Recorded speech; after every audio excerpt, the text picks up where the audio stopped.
Hello hello नमस्ते सबैजनालाई happy Dashain. हामी चाहिँ आज हुन त खाएको कुरा के देखाउनु होइन, गाउँले मान्छे परियो। गाउँ छोटो सहर बसेको पनि 8-10 वर्ष भइसकेछ होइन। अनि टक्क घरको मास्नुपट्टि चाहिँ गाउँको जस्तो चुलो बनाएर दसैँको मासु यसपालि आगोमा पकाएर खाइने होइन सबै।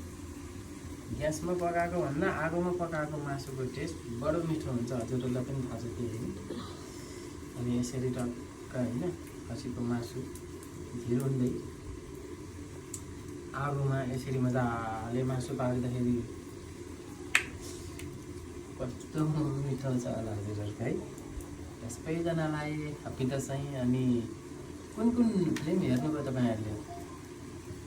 फिल्म मैले चाहिँ 12 गाउँ हेरेँ अनि छक्का पन्जा 5 हेरेँ। जो हिसाब